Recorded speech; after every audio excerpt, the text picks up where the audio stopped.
19 September 2024 19 September 2024 ఎప్పుడైతే ఎన్నికలు అయిపోయాయో ఏ విధంగా అయితే చెరువు ఎండిపోతుందో కప్పలన్నీ పారిపోతాయి, ఎక్కడ నీరుండి ఎక్కడికి వెళ్ళిపోతాయి కప్పలన్నీ.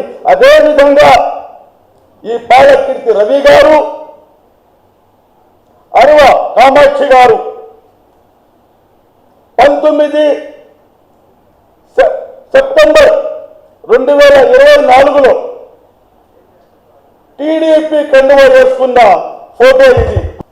ఈ ఫోటో తీసుకువచ్చి కావాలని అరవ కామాక్షి గారు ఆధార ప్రభాకర్ మనిషి అని చెప్పి చూపడము ఎంతవరకు న్యాయము? ఇంత దిగజాలను మాకు అవసరమా? మా నాయకుడిని గౌరవ పార్లమెంట్ మాజీ పార్లమెంట్ సభ్యులు ఆధార ప్రభాకర్ రెడ్డి గారు ఏ ఒక్కరికి పేర్లు వెళ్ళరు, ఏ ఒక్కరికి అన్యాయం చేయరు, ఏ ఒక్కరికి ద్రోహం చేయరు. అటువంటి వ్యక్తి మీద ఇటువంటి నిందలేసి జిల్లాలో ఆయన పరువు ప్రతిష్టల కోసం భంగం కలిగించే పని ఎంత మాత్రం మేము సహించము. దీన్ని పూర్తిగా ఖండిస్తున్నాను. నేను కోటమిరెడ్డి సీతారెడ్డి గారికి ఒకటే డిమాండ్ చేస్తున్నాను, నిన్న మీరు ఆధార ప్రభాకర్ రెడ్డి గారిపై చేసిన ఆరోపణలపై క్షమాపణ చెప్పాలని డిమాండ్ చేస్తున్నాను.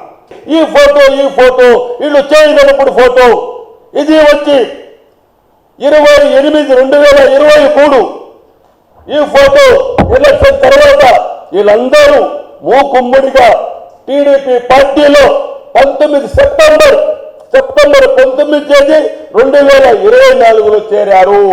నేను నిన్న వాస్తవం నుంచి ప్రతిసారి చెప్పారు, కమ్యూనిస్టు నాయకులు చెప్పారని రూరల్ ఎమ్మెల్యే ప్రతి ఒక్కరి ఏమన్నా వాళ్ళు వేసిపోవాలా, ఏమన్నా వాళ్ళు వేసిపోవాలా, ఏం లేదా వాళ్ళు వేసిపోవాలా అంటే భజన భజన భజన భజన. ఈ భజనలు ఇక్కడ పనికిరావు. భజన చేసే వ్యక్తి ఆదాల ప్రభాకర్ రెడ్డి గారు. ఆదాల ప్రభాకర్ రెడ్డి గారు భజన చేసే వ్యక్తి కాదు. ఈ వ్యక్తి మంచివాడు కాదంటే నాయన మాకు అవసరం లేదు, నీ సేవలు మాకు అవసరం లేదు, మీరు దయచేయండి అంటారు. అటువంటి వ్యక్తి శత్రువులను కూడా ప్రేమించే వ్యక్తి ఆదాల ప్రభాకర్ రెడ్డి గారు. అతనిపై ఇటువంటి నిందలేయడము హేయమైన చర్య.